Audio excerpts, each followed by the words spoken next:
Assalamualaikum warahmatullahi wabarakatuh. Waalaikumsalam warahmatullahi wabarakatuh. Kembali dan selalu jumpa di sistem demokrasi. Jumpa lagi di podcast kesayangan Babat Basa-basi Demokrasi. Dan kita tetap ditemani dan berteman dengan Bapak Aminuddin Syuhada dan Bapak Arifud. Malam ini kita akan ngobrol, bukan omon-omon, tapi ngobrol tema politik yang lebih mengena.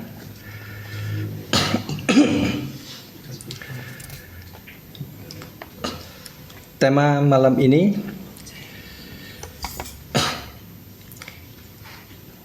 indahnya dunia tanpa Amerika, si Durjana. Amerika Serikat tidak dibangun di atas fondasi moral yang bersih. Negara ini berdiri di atas tanah yang direbut melalui peperangan, perampasan, dan genosida sistematis terhadap penduduk asli benua Amerika, yakni suku Indian.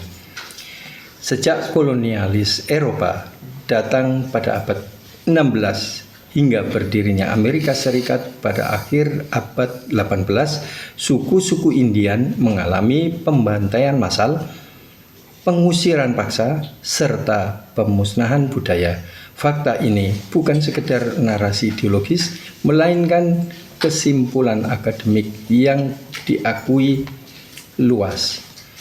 Dalam buku Unworthy Republic, The Disposition of Native Americans and the Road Indian Territory, Claudia Saun 2020 menyebut kebijakan Trail of Tears sebagai bentuk ethnic cleansing yang dilegalkan oleh negara.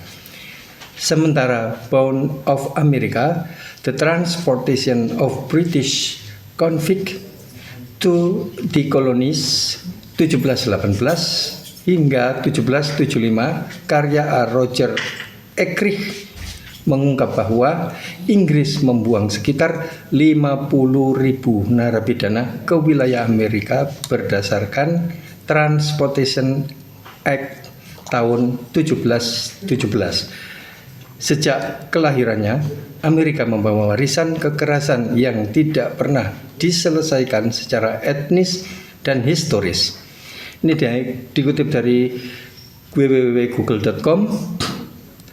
Semarta News, Amerika diambang kehancuran, kesombongan kekuasaan dan kaum sejarah. Dalam pandangan banyak sejarawan, sejarah Amerika Serikat tidak hanya berisi kisah keberhasilan dan demokrasi, tetapi juga memiliki sisi gelap yang signifikan. Beberapa keburukan sejarah Amerika sering disorot oleh para sejarawan, meliputi genosida dan penindasan penduduk asli atau Native Americans. Ini dianggap sebagai salah satu noda terbesar di mana kebijakan pemerintah Amerika Serikat secara sistematis memusnahkan atau menyingkirkan penduduk asli dari tanah mereka, termasuk melalui penindasan paksa seperti Trail of Tears dan pembantaian, perbudakan dan rasisme sistemik. Perbudakan orang kulit hitam adalah fondasi ekonomi awal Amerika Serikat yang sangat tercela. Meskipun perbudakan dihapus pada tahun 1865, dampaknya berupa sistem dan ketimpangan sistemik masih terasa hingga saat ini. Kekejaman militer dalam kebijakan luar negeri, sejarawan sering menyoroti sebagai intervensi militer Amerika Serikat yang memakan banyak korban sipil, seperti pembantaian di My Lai selama Perang Vietnam atau tindakan represif di berbagai negara lain demi kepentingan politik dan ekonomi, strategi kolonial dan perusakan lingkungan. Pemusnahan massal Bison pada abad ke-19 adalah contoh strategi kolonial yang disengaja untuk menghancurkan sumber kehidupan penduduk asli yang juga berdampak negatif pada ekosistem, ketidaksetaraan sosial dan hak asasi. Meskipun mempromosikan kebebasan, sejarah Amerika Serikat mencatat penindasan terhadap hak-hak wanita, pekerja, dan kelompok minoritas tertentu pada masa-masa tertentu. Respons negatif terhadap kemerdekaan negara lain. Dalam beberapa kasus, Amerika Serikat merespons negatif gerakan kemerdekaan negara lain, seperti awal kemerdekaan Indonesia, karena kekhawatiran ideologis atau untuk melindungi sekutu kolonialnya. Sejarah Amerika sering dipandang sebagai kontradiksi antara cita-cita mulia, demokrasi, kebebasan, dan tindakan nyata yang seringkali jauh dari nilai-nilai tersebut. Inilah tema obrolan kita malam ini. Sebelum ke pertanyaan, kita ke Bapak Aminuddin Syuhada dulu. Ada yang akan disampaikan, Pak Amin? Ya. Jadi tema kita malam ini kan sebenarnya berangkat dari pertanyaan, Pak ya, yang seharusnya pertanyaan ini menjadi pertanyaan banyak orang di dunia hari ini. Ya. Mengapa ketika negara seperti Amerika Serikat itu tampaknya begitu leluasa, ya, begitu tidak ada yang berani, ya, sedikit pun untuk mencegah segala macam tindakan Amerika yang sangat sewenang-wenang, semena-mena, ya, terhadap dunia, gitu ya, terhadap negara-negara lain, gitu ya. Kan kita jadi bertanya, kok iso gitu? Kok ada negara yang maunya itu dan nggak ada yang bisa mencegah? Kok bisa ada fakta seperti itu? Kok bisa? Ya, sehingga kita coba malam ini untuk berbagi dengan publik, ya, dengan netizen, penonton setia kita, untuk mencoba menggali, ya, apa yang ada di balik semua kepongahan, kecongkaan Amerika, ya, bukan hanya hari ini, ya, karena seperti yang disampaikan di prolog tadi yang panjang tadi, bahkan sejak Amerika itu ada, ya, pra deklarasi kemerdekaan pendirian negara Amerika, ya, di abad 18 itu, ya, sampai kemudian pasca setelah menjadi negara federasi, ya, United States of America, Amerika Serikat itu memang dari semula kan tadi diawali dengan sesuatu yang buruk. Jadi saya catat dari prolognya Pak bahwa itu ada perbudakan dan rasisme yang sistemik, genosida dan penindasan pada penduduk asli, lalu ada kekejaman militer dan kebijakan luar negeri, kemudian ada strategi kolonialis dan perusakan lingkungan, gitu ya, ketidaksetaraan sosial dan hak asasi, lalu respon negatif terhadap kemerdekaan negara lain dan sebagainya tadi yang berada di balik semua gegap gempita atau kegagahan Amerika hari ini.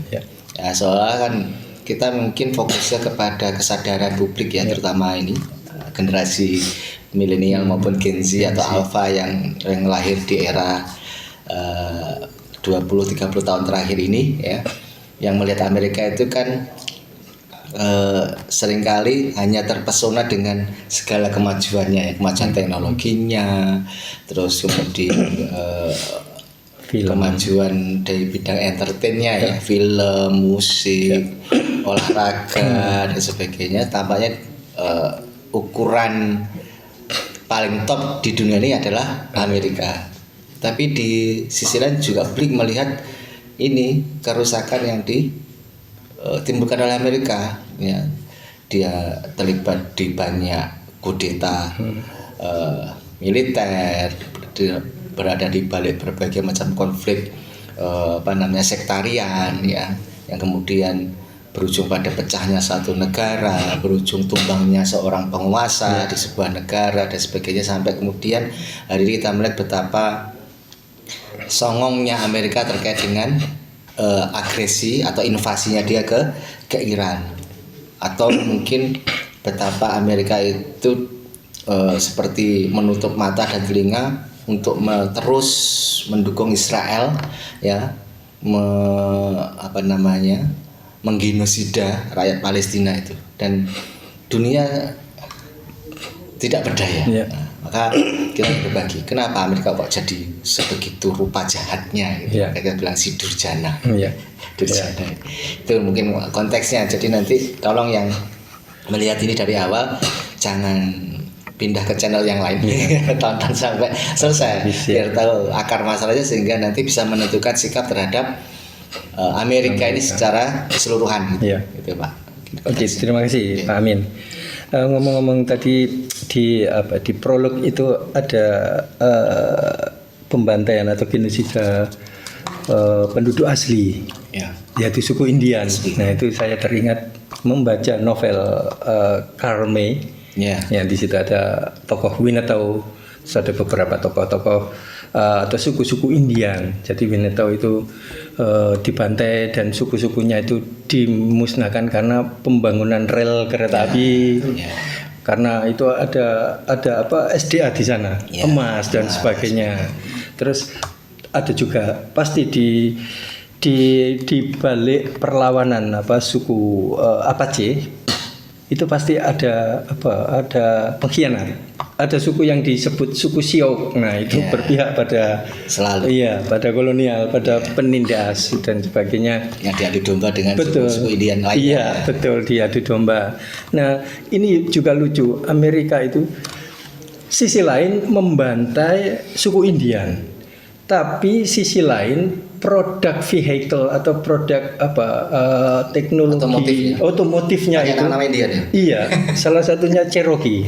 Itu suku Cherokee gitu.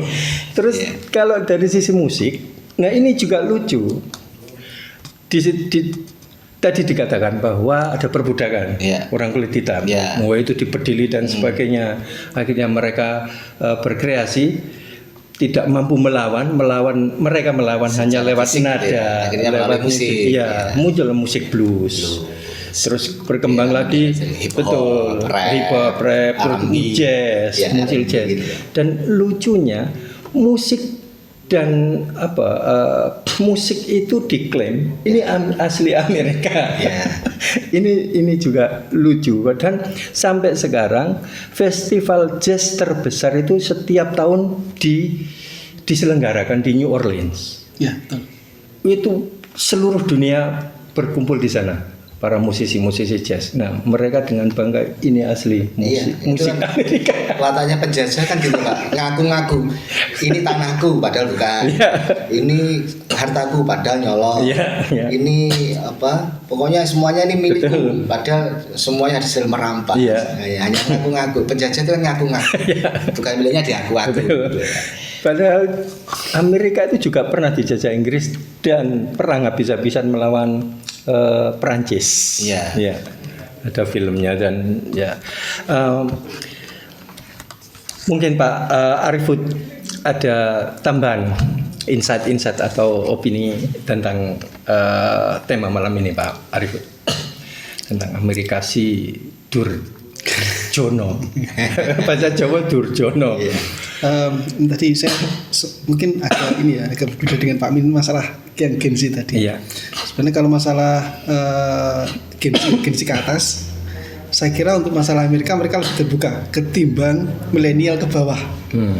Karena pada masa-masa kita milenial ke bawah itu kita informasi tentang Amerika sangat terbatas. Yang kita tahu paling dari film-film kayak film Zorro atau film jadi nggak banyak gitu loh, informasi yang benar itu nggak banyak. Dan paling banyak malah yang kita tahu ada propaganda tentang Amerika, baik itu dari musik kayak tadi jazz atau buat pendidikan. Kita tahu pendidikan di Amerika, jadi kalau sekolah pengen apik, join Amerika. Atau juga masalah teknologi. Sampai hari ini kita tidak bisa lepas teknologi itu dari Amerika karena apa? Yang membuat chips terbanyak Microsoft, ya. itu masih Amerika. Cina sudah mulai membuat tapi masih belum bisa mengalahkan Amerika. Makanya ketika kemarin kasusnya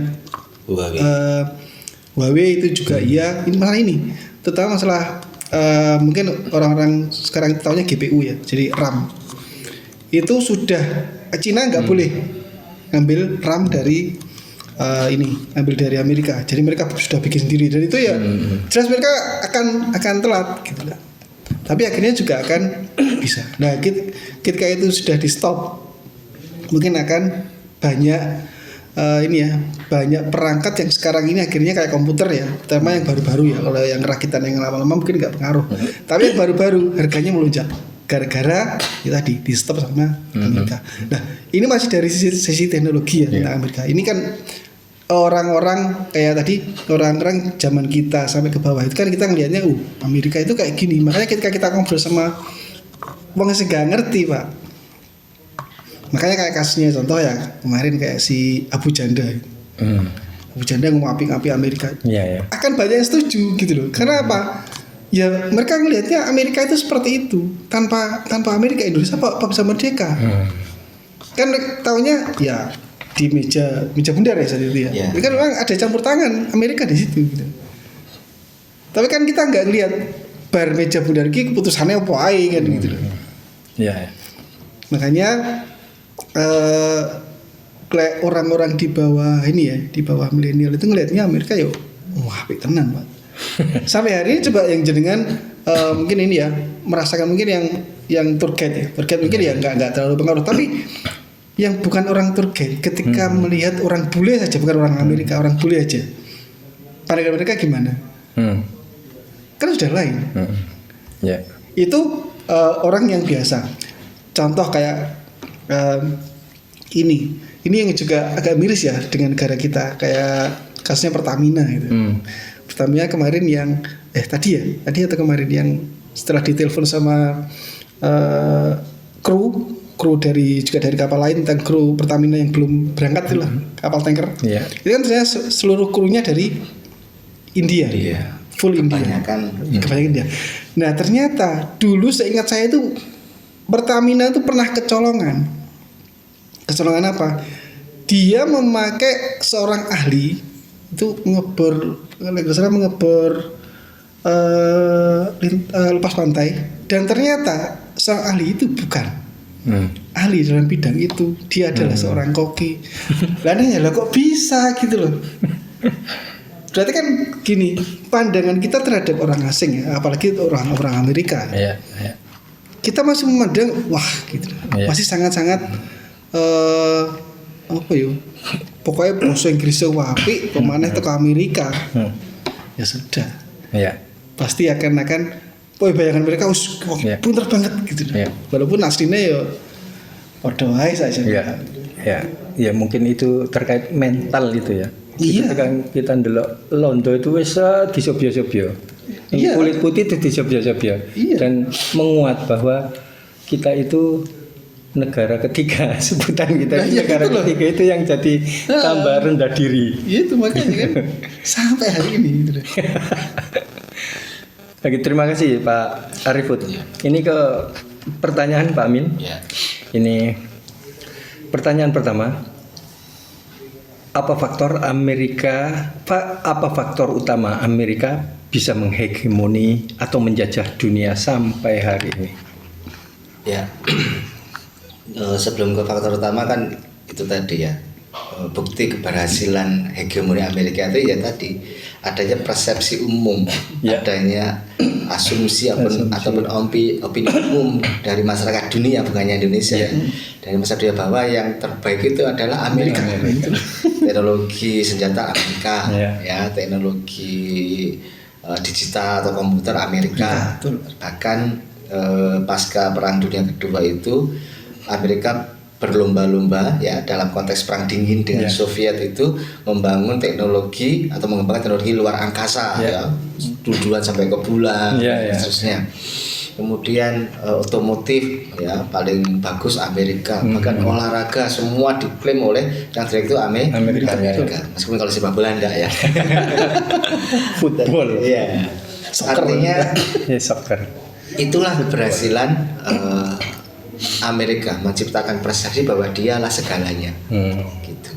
Sehingga dengan persepsi itu secara mentalitas kalau orang menghadapi Amerika itu sudah inferior, Pak. Sudah sudah ngepir duluan. Lawan Amerika wah kayaknya menangi gitu seperti itu. Padahal itu kan hanya persepsi sebenarnya. Sehingga kalau dilihat fakta realitanya kan akan ketemu sebenarnya tidak begitu banget. Apa yang terjadi di Irak kemarin itu membuktikan bahwa ketangguhan militer Amerika itu memang secara fisik ya, secara materi ya mereka luar biasa. Jumlah pasukannya, jumlah pesawatnya, jumlah pengebomnya, jumlah senjata rudal itu memang mereka secara materi ya, maksudnya secara kualitas maupun kuantitas memang nomor satu hari ini. Tetapi yang ditunjukkan oleh Iran itu ternyata kalau untuk kekuatan militer tidak semata-mata terkait dengan kualitas maupun kuantitas, tapi support sistemnya gitu kan ya. Support sistem ternyata ada faktor lain. Ya ini persepsi tadi, Pak. Jadi mereka itu menciptakan persepsi ya bahwa mereka adalah segala-galanya. Meskipun pada realitanya kita juga melihat misalnya secara fakta ekonomi dunia itu semuanya ukurannya dolar, gitu kan ya. Naik turunnya ekonomi dunia itu tergantung naik turunnya dolar, mata-mata uang semua negara, bahkan euro yang nilainya itu nilai tukarnya lebih tinggi atau lebih kuat dari dolar pun sebenarnya juga sangat tergantung dengan dolar ya kan. Terus ya pengaruh geopolitik ya, bagaimana Amerika itu bisa mengacak-acak dengan mudah negara orang lain gitu ya, memecah belah, menaikkan dan menurunkan penguasa dan seterusnya. Bahkan kemarin yang paling ultimate itu menculik seorang penguasa sah ya, Nicolas Maduro itu, itu diculik. Makanya itu yang kemudian menimbulkan pertanyaan tadi, kok bisa ya, kok bisa, apa sih yang membuat mereka itu kemudian menjadi negara yang sebesar itu hari ini dan bisa melakukan semuanya itu sesuai dengan kehendaknya sendiri tanpa ada yang bisa mencegah. Nah, maka yang kalau kita tadi baca dari beberapa hasil penelitian atau dari beberapa keterangan para sejarawan itu terlihat faktor utamanya adalah ideologinya, Pak.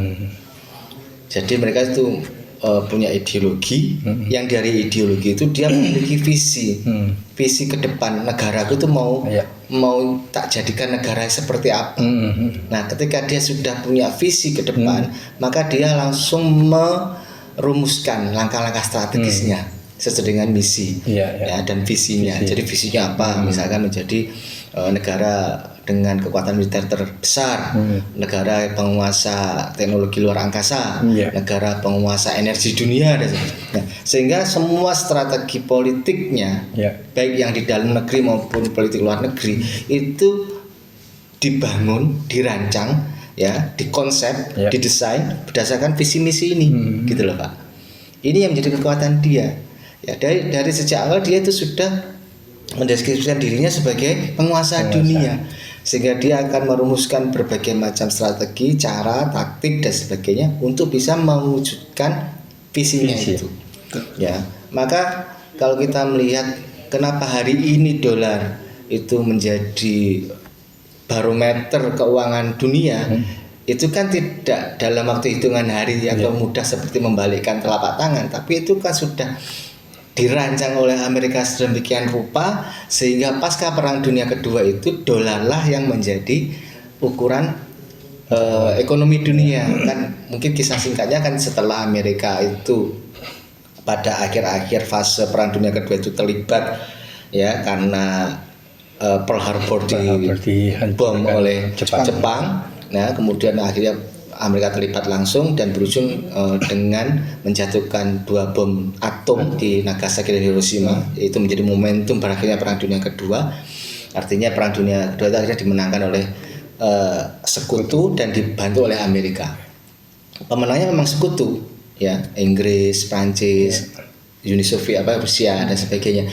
Tapi sebenarnya yang mendapatkan hadiah terbesar itu Amerika. Kenapa? Karena Eropa kan perangnya di Eropa. Amerika itu cuma kena di Hawaii, itu Pearl Harbor kan di Hawaii, jauh dari pusat kekuasaan Amerika kan. Itu hancur lebur kan. Eropa kan hancur lebur. Ya. Maka ketika mereka ingin membangun ulang Eropa, Amerika kan paling ready. Dia tidak kehilangan apa-apa itu kan. Ya sudah, tak bantu, tak bangun gitu ya. Akhirnya Amerika kan menjadi istilahnya pengendali penuh renovasi, rehabilitasi, dan restrukturisasi negara-negara Eropa. Dan itu dikasih syarat. Kasih syaratnya adalah kalian semua dalam perekonomian ya dengan nanti segala turunannya itu ukurannya adalah dolar. Maka lahirlah rezim Bretton Woods dan seterusnya. Nah, sehingga Eropa sangat tergantung dengan Amerika pada saat itu. Nah, disitulah Amerika meskipun dia secara de jure bukan pemenang perang dengan tapi secara de facto dialah yang mendapatkan hadiah terbesar. Kenapa? Dolarnya jadi patokan ekonomi. Ya, sampai kemudian terjadi perang Vietnam, Amerika butuh uang, dia cetak uang, akhirnya Bretton Woods dengan sepihak dia batalkan. Yang harusnya dia bersandarkan emas, dia cetak aja tanpa bersandarkan emas, dan semua karena sudah terlanjur tergantung dengan Amerika. Dolar yang sudah kemudian tidak lagi underlying adalah emas, dicetak begitu saja oleh Amerika tanpa ada bisa yang memprotes, itu mereka tetap terima sampai hari ini kan, aneh ya. Tapi itulah hasil ya ketika sebuah negara itu punya basis ideologi yang kuat, terlepas ideologinya itu negatif atau positif ya. Kan terbukti kalau mereka ideologinya itu kan ideologi imperialis. Bagaimana bisa menguasai sebanyak-banyak yang bisa dikuasai. Ya dia secara de jure Amerika itu ya segitu wilayahnya, tapi secara de facto wah dia itu tangan dan kakinya di mana-mana gitu lah. Ya. Sekarang kita hitung mana negara dunia ketiga, artinya dunia yang bekas jajahan di era imperialisme itu yang tidak tergantung dengan Amerika.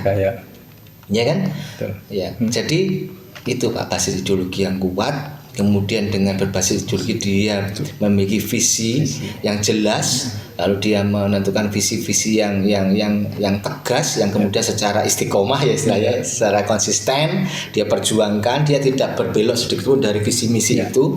Dia terus mengembangkan diri, mencari cara, mengembangkan teknologi, mengembangkan ekonomi, mengembangkan apapun, membuat sistem-sistem ya dari hasil riset, dari hasil penelitian mereka di dalam negeri. Ya, mengembangkan dari ilmu-ilmu atau sains atau teknologi yang sudah ada, mereka kembangkan semua itu koridornya adalah ideologi tadi, visi misi tadi itu, sehingga tidak mengherankan ketika dia masih berusia sekitar 200 tahun kan, dia merdeka 1796 maka pada 1945 ya kan, itu berarti kan kurang dari 200 tahun ya kurang dari 2 abad kan.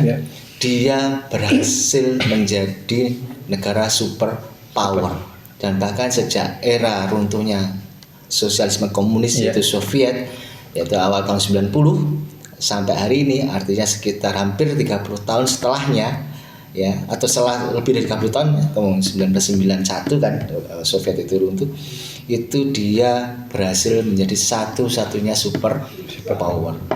Ya kalau sudah super power apa mau dikata Pak? Ya mau ngelawan dikit dicita gitu ya. Seperti kalau kita ada perkumpulan, ada satu orang yang kayak giant gitu ya, mau Doraemon, mau siapa si Nobita, si Suneo, ya semua tuh tunduk sama giant. Yang nggak bisa tunduk sama cuma Doraemon. Ini Doraemon kan khayal, fiksi gitu.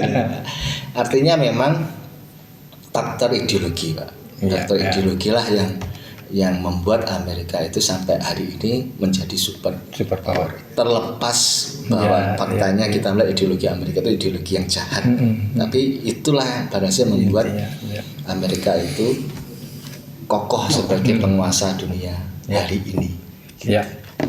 Ya intinya ideologi apapun ideologinya dan apapun visinya. Ya, jadi basisnya ideologi. Dan kemauan dan kemampuan untuk mengemban ideologi itu secara konsisten. Itu yang membuat Amerika itu dalam tanda kutip sukses menjadi penjajah dunia sampai hari ini. Ini menginjak pertanyaan kedua ini.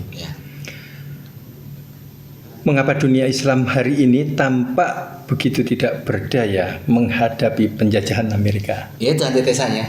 Ideologi. Iya. Kalau penjajahnya itu berhasil menjajah dengan ideologi, artinya ideologi si penjajah ini berhasil mengalahkan ideologi yang dijajah. Ya, dengan pertanyaannya kenapa umat Islam itu ke ideologinya itu bisa dikalahkan oleh ideologinya Amerika sebagai penjajah, kan gitu. Kan sebagai sebuah peradaban, Islam itu pasti punya ideologi. Tidak mungkin Islam pernah menguasai dunia juga seperti Amerika menguasai hari ini. Islam dulu superpower hari itu. Di era Abbasiyah dia menjadi standar paling puncak teknologi, ilmu pengetahuan, sosial kemanusiaan, hukum, semua. Orang Prancis dulu belajar ke sana, orang pangeran-pangeran Inggris juga di sekolah di sana. Belum ada Amerika loh ya. Gitu ya. Di era Abbasiyah itu berarti kan abad 10-11 kan. Itu kalau ukurnya kan Islam, artinya Islam waktu itu punya ideologi yang mampu diemban ya secara konsisten sehingga menempatkan Islam di puncak peradaban pada saat itu.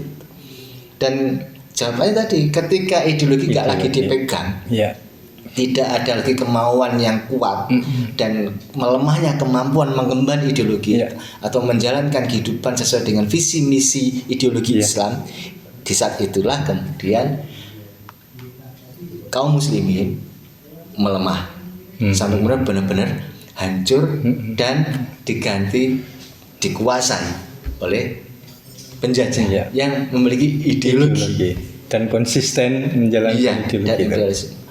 Ideologi imperialisme. Kalau ideologinya Islam kan nilainya itu rahmatan lil alamin, kebaikan, keberkahan, gitu ya, kebahagiaan, kesetaraan, keadilan. Itu kan nilai-nilai rahmatan lil alamin, Pak. Sementara nilai-nilai ideologi imperialisme ala Amerika kan pokok menang gitu ya. Mau piye carane enggak peduli halal haram, yang penting aku mendapatkan apa yang aku mau.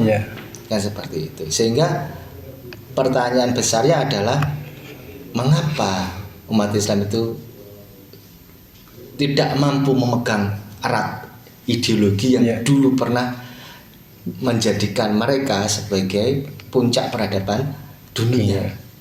Gitu. Itu kan pertanyaan. Artinya kalau pertanyaan Pak Wawa tadi, mengapa umat Islam itu tampak sekali tidak berdaya, ya, bahkan penguasa kan kalau dunia persepsinya kalau Islam itu barometernya Arab Saudi.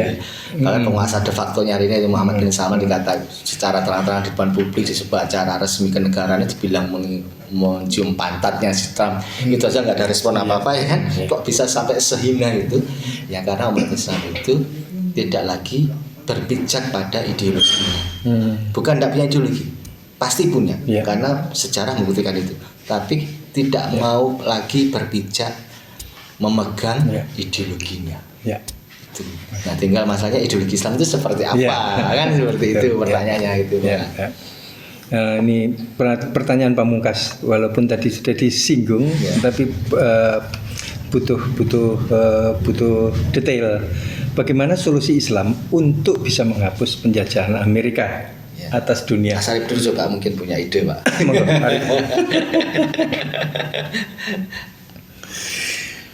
Ya, ngomong masalah itu ya seperti dikatakan Pak Amin tadi ya. Ya kembali lagi ke masalah ideologi. Kita kembalikan ideologi Islam. Ya secara singkatnya gitu ya. Kita kembalikan ideologi Islam secara kafah, jadi benar gitu ya. Terus juga ketika ideologi ini sudah dibangun, agar kita tidak tergantung dengan negara-negara lain, sebesar masalah industri berat terutama, kita sudah bisa bikin sendiri. Mata uang kita kembalikan kepada emas dan perak.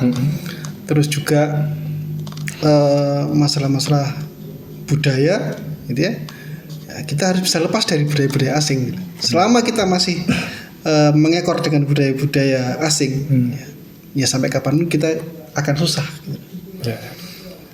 Ya budaya-budaya asing belum tentu ini ya. Tidak semua budaya asing itu atau budaya barat itu jelek, enggak. Gitu. Tapi memang ada budaya yang membuat kita itu jadi menganggap orang barat, ya terutama orang barat itu jadi kelihatan lebih baik ketimbang orang Islam. entah itu cara makan, entah itu cara berpakaian, entah cara itu bersopan santun. Jadi kita sebagai umat Islam yang sebenarnya kita punya ideologi yang cukup bagus ya. Ketika ngeliat itu kok datang wong Islam lu duluan isine eker-ekeran tok karo tangga yo ngono. Apalagi sekarang ya. Sekarang wis duwe salon gede hotel banter. Urung maneh golek enek apa battle sound itu. Itu sebenarnya kan cukup mengganggu. Nah, ketika orang barat melihat itu loh, jare wong Islam. Tapi kok yo ngono. Nah, ketika kita kembalikan ke Islam sendiri ya, ketika kembali ya tadi ideologinya sebenarnya umat ini sebenarnya ideologinya seperti apa kan? Apakah memang kita ini berislam tapi tidak berideologi Islam? Saya kira itu aja. Jadi kalau Trump itu kan kita kenal ketika dia menjadi presiden, bahkan sejak di periode awal dia yang pertama itu kan selalu menggembar-gemborkan MAGA, Make America Great Again. Ya. Karena memang posisinya di 2 dekade terakhir ini kan sangat terganggu dominasi Amerika ini oleh kekuatan baru yaitu Cina, ya kan. Maka sebenarnya kalau dari pandangan Islam ya kita punya MIGA, Make Islam Great Again. Dan tadi sebenarnya di aspek yang kedua tadi, pertanyaan kedua tadi Pak Bapak, aspek ideologis. Ya nanti bolehlah dengan buku apapun, dengan penelitian atau riset atau penjelasan sejarawan manapun itu saya punya keyakinan konklusinya pasti sama, bahwa Amerika itu bisa besar karena dia punya ideologi dan dia mampu mengemban ideologi itu dan mengimplementasikan ideologi itu secara praktis gitu ya, sehingga hasilnya seperti hari ini gitu. Dan bagaimana pertanyaan yang sebelum nanti cara Islam Pak ya, karena ini terkait mengkonternya bagaimana nanti Islam ya.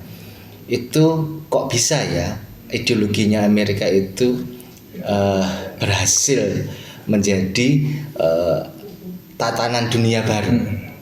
Kan Amerika itu sebagai superpower pengennya dunia ini secara global ditata sesuai dengan maunya dia. Artinya kalau maunya dia berarti kan sesuai dengan ideologinya dia kan. Itu masuknya lewat mana gitu. Mengapa negara-negara yang di dunia yang jumlahnya 150 sekian negara ini ya, ini kok apa-apa harus berkiblat atau sesuai dengan Amerika. Kan ternyata kalau kita mau baca buku yang lain atau kita perhatikan dari hasil riset lain, misalkan seperti bukunya ini si William Bloom ya, Deadliest American Export ya, jadi ekspor Amerika paling mematikan itu adalah demokrasi. Rupanya Amerika bisa berdiri dengan congkak, pongah dan gagah hari ini karena dia berhasil meninfeksikan ideologinya itu lewat sebuah instrumen bernama demokrasi. Artinya semua kegagahan Amerika itu didonasikan oleh seluruh negara di dunia ini yang mau memakai demokrasi. Selama ada demokrasi di negara-negara di dunia itu, selama itu pula darah Amerika itu bisa mengalir lancar gitu. Jadi dia itu artinya gini, seperti sejarah Amerika berdiri, dia membantai Indian, macam-macam caranya, dikasih wabah penyakit ya kan, kemudian dimatikan rantai pasokan makanan, yaitu bison. Bison dimusnahkan karena orang Indian ini sangat tergantung dengan bison, kulitnya, dagingnya, dan itu rantainya diputus dengan digenosida itu, bisonnya. Ya kita ada buku itu jutaan kan, tengkoraknya bison itu menumpuk yang menggunung itu. Kemudian ketika dia membutuhkan sumber daya untuk membangun rel, bangun pabrik sebagian, dia mengeksploitasi orang-orang Afrika kulit hitam itu, kayak ada Afro-Amerikan itu ya sebagainya, dengan sistem perbudakan, ya kan, meskipun sudah declare oleh Abraham Lincoln itu ya dihapus budakan kan, tapi sampai hari ini nuansa atau kecenderungan rasisme itu masih ada. Ya, bagaimana perlakuan mereka terhadap orang kulit yang terakhir kemarin yang oleh aparat keamanan dibunuh dan sebagainya dengan alasan keamanan dan seterusnya. Ya, atau tadi klaim-klaim musik itu ya, klaim olahraga yang paling top itu Muhammad Ali itu orang kulit hitam. King of Pop itu Michael Jackson orang kulit hitam. Pelari sprinter itu selalu orang kulit hitam ya kan sampai hari ini pun.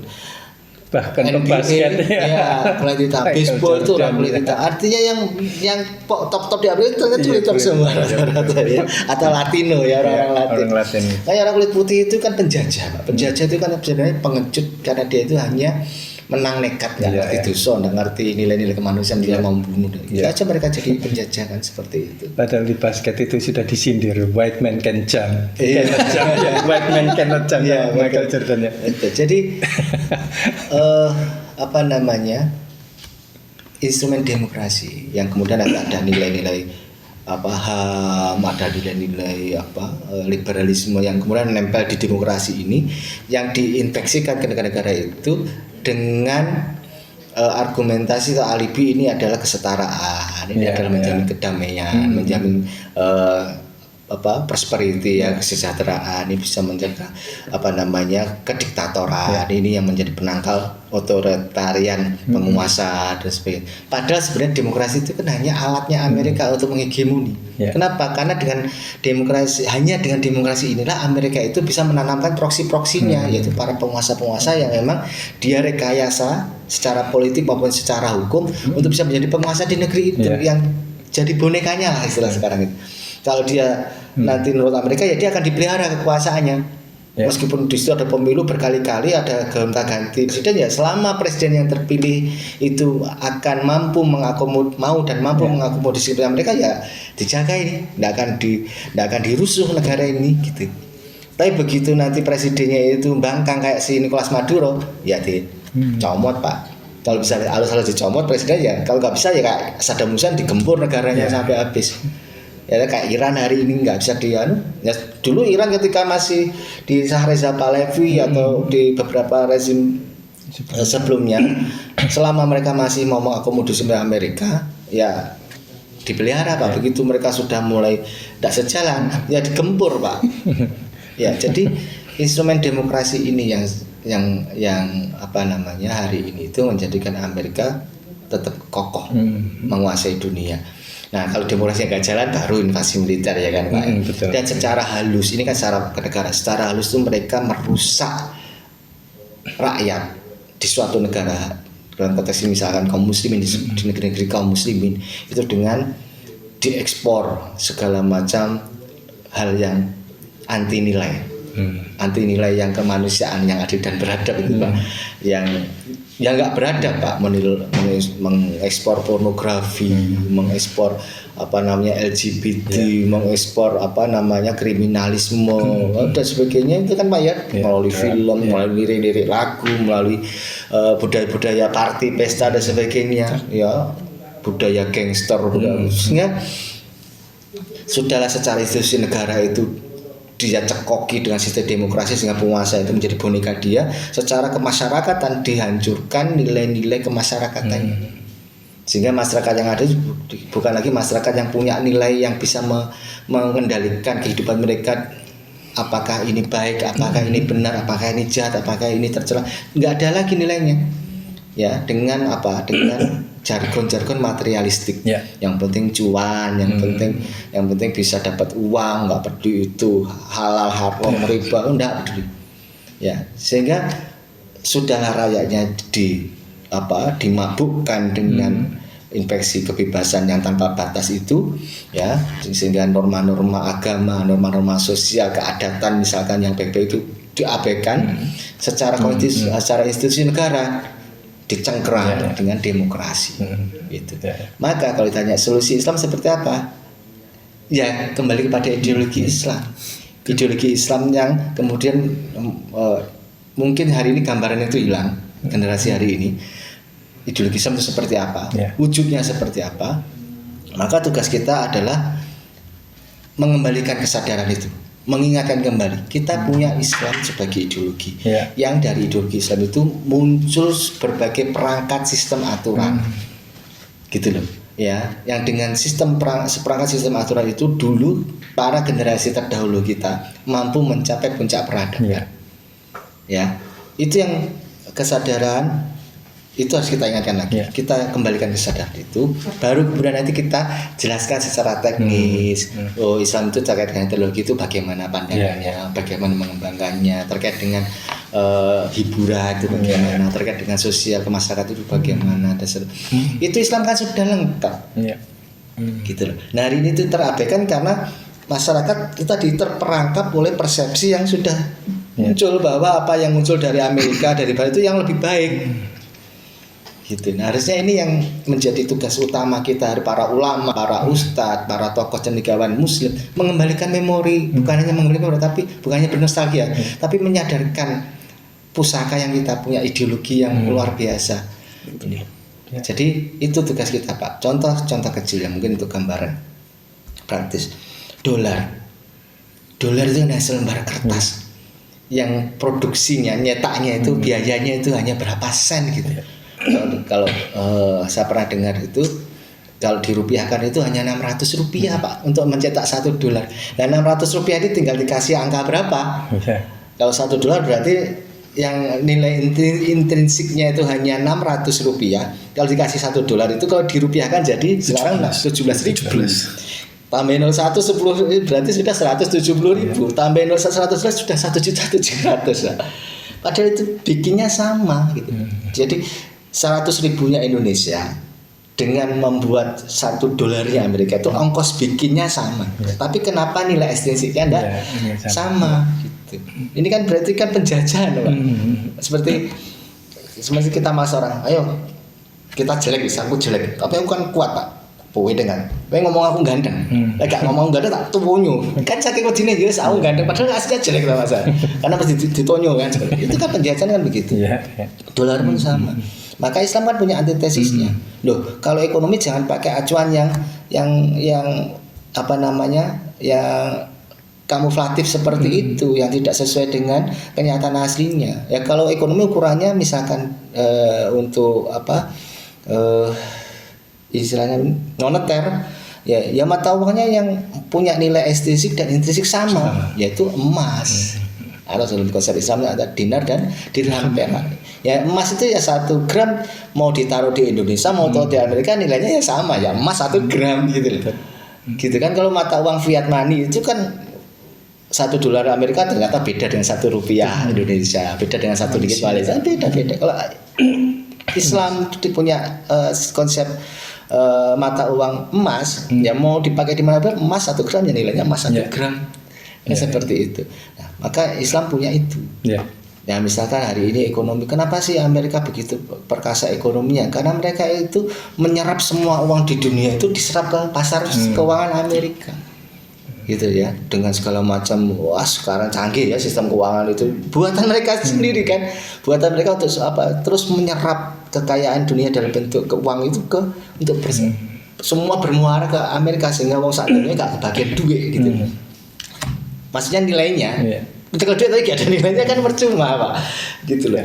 Di duit misalkan pernah di Zimbabwe atau mana beli 1 triliun itu berapa juta karena tidak ada nilainya gitu. Kan itu kan maunya Amerika kan begitu. Jadi Islam selalu punya jawaban. Artinya apa yang dilakukan oleh Amerika kita punya jawabannya sesuai dengan pandangan Islam. Tinggal kaum muslim ini mau menggali atau tidak. Disinilah kuncinya para ulama, kiai, ustadz itu menyadarkan masyarakat. Para cendekiawan muslim itu bisa memberikan penjelasan secara saintifik, secara sains, secara pengetahuan, secara teknologi yang bisa dicerna oleh publik. Ya menurut saya memang Amerika hari ini menguasai segala macam teknologi elektronik, militer, uang angkasa dan sebagainya. Tapi semuanya itu kan bisa dikembangkan oleh siapapun. Teknologi itu bisa dikembangkan oleh siapapun tanpa memandang agama, tanpa memandang ideologi atau ras, Pak. Buktinya apa? Amerika bisa Iran aja juga bisa mengembangkan, Cina juga bisa mengembangkan. Padahal kan ini beda ras, beda ideologi dan seterusnya. Artinya Islam itu selalu punya jawaban A to Z gitu. Dari A sampai Z. Tinggal tadi ini loh ya, umat ini kan silap, nggak tahu, ya, lupa, tidak sadar dan sebagainya. Itu tugasnya.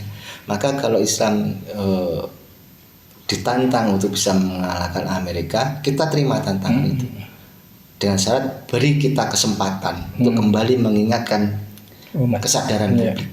Kita punya Islam. Islam itu bukan hanya agama ritual, Islam bukan seperangkat agama yang hanya menjelaskan bagaimana cara menyembah Tuhan, tapi Islam itu adalah seperangkat aturan, ya, sebuah ideologi yang memiliki seperangkat aturan yang bersumber dari wahyu. Untuk apa? Untuk menata kehidupan manusia, ya, dari A sampai Z, mulai dari bangun tidur sampai bangun negara, kan seperti itu. Nah, itu yang tantangan yang kita jabari ini. Ya, maka jangan alergi dengan istilah-istilah syariat Islam, ideologi Islam, politik Islam. Karena kenapa keraguan? Ya karena persepsinya ada di kunci tadi, Pak. Ya, Amerika itu mengemban ideologi imperialisnya. Ya, otomatis ideologi imperialisme itu inginnya imun dari ideologi-ideologi lain yang bisa membunuh ideologi dia. Kan sama, Pak. Kita dulu Rasulullah itu juga membangun sebuah imunitas supaya umat Islam itu tidak terpengaruh oleh ideologi-ideologi non-Islam. Waktu itu kan ada Persia, ada Romawi, dan itu supaya tidak terinfeksi, gitu ya. Maka Rasul mengatakan, peganglah dua pusaka peninggalanku, yang kalau kamu pegang kuat kamu nggak akan pernah tersesat, yaitu Al-Quran dan Sunnah. Itu kan cara Rasul itu memagari umat Islam, mengimunisasi, memvaksin umat Islam supaya tidak terinfeksi virus-virus kafir, nilai-nilai kafir seperti demokrasi, seperti liberalisme, materialisme, atau sosialisme, komunisme, marxisme, leninisme, itu. Maka kalau pertanyaan Pak Wawan terakhir tadi, bagaimana cara Islam bisa menghadapi atau mengalahkan, ya, mengeliminasi penjajahan Amerika, yaitu kembali kepada ideologi Islam. Seperti yang dicontohkan oleh Rasulullah. Bagaimana caranya? Ayo kita ngobrol. Jangan lagi. Open mind aja. Ya, open mind aja. Kalau tidak, ya jangan pernah berharap kita lepas dari penjajahan Amerika. Bisa jadi yang terjadi di Iran itu akan menimpa kita di sini. Tunggu waktu aja. Ini tunggu waktu aja. Dan ini aja sudah mulai meripet. Kalau andai ternyata benar perjanjian yang katanya Menhan masih proposal belum tanda tangan ini masih draft itu, biasanya kalau politikus ngomong itu biasa sudah. Itu panggung depannya ngomong belum. Biasanya Pak kejadian sebenarnya sudah itu ya. Itu nanti sampai kapal perang Amerika bisa melintasi Selat Malaka, ya, atau bisa beroperasi akan menangkapi kapal-kapalnya Iran atau kapal-kapalnya pendukungnya Iran yang akan melintasi Selat Malaka, atau nanti pesawat-pesawat tempur yang Amerika bisa melintas di udara Indonesia untuk mengawasi atau memonitor atau bahkan ngebom itu di wilayah Indonesia. Ya. Kira-kira Iran diam enggak, Pak? Kira-kira Iran diam enggak? Kira-kira Cina diam enggak? Ketika kepentingan nasional mereka yang melintasi wilayah nasional kita itu diganggu oleh Amerika atas izin kita, kira-kira negara-negara ini diam? Kan remuk kita, Pak. Ngurusi BG aja karut marut, kebobolan rakan-rakan, ngurusi perang, Pak. Wah, jadi makanya tidak hanya untuk orang Indonesia, ya, semua orang Arab Saudi, semua orang Timur Tengah, orang Afrika yang dulu kita bersatu di dalam kekuasaan Islam, saatnya hari ini kita kembali menyadarkan umat untuk kembali kepada ideologi Islam. Nah, dengan ideologi Islam ini kita punya tata sistem kehidupan sendiri yang memungkinkan kita untuk bangkit kembali sekaligus mengalahkan iblis jahat bernama Amerika si Durjana. Kalau tidak kembali ke ideologi Islam, Pak, mau penjelasan sejelimet apapun, mau effort sengoyo apapun, wah mau bikin teori ini, bikin teori, mau pakai apa, semuanya selama masih mengadopsi virus yang bernama demokrasi, selama itu pula kita akan berada di ketiak Amerika. Di bawah kaki Amerika. Istilah nanti kita buktikan, kalau kita umur panjang mungkin 25 tahun, 30 tahun lagi kita masih berusia sekitar 60-an, durung mati, Pak, ya. Kita cek apakah statement kita hari ini terbukti, gitu loh, terbukti. Ya, kita yakin akan terbukti selama kita tidak mau kembali ke ideologi Islam. Kenapa? Kita sudah puluhan tahun tidak pakai ideologi Islam ya hasilnya semakin hancur kok. Gitu. Ya. Ya, demikian Pak. Terima kasih Pak Amin. Sebelum ditutup ada pesan? Ya, Netizen. mari bersatu mengemban ideologi Islam. Iya. Oke, Pak Arifut. Sebelum Hampir ditutup. sama dengan Pak Amin. Wahai saudaraku sebagai umat Islam, bersatulah, jangan sampai kita sebagai umat Islam seperti satu tubuh tapi kaki nendang kepala sendiri. Berat itu. Oke, terima kasih Pak Aminuddin Syahada, terima kasih Bapak Arifut.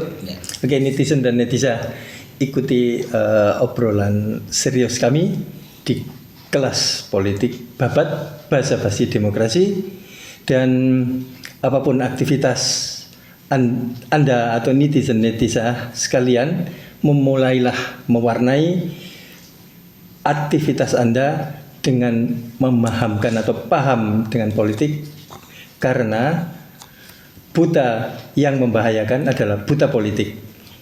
Jangan lupa tonton sampai habis, like, komen, dan share.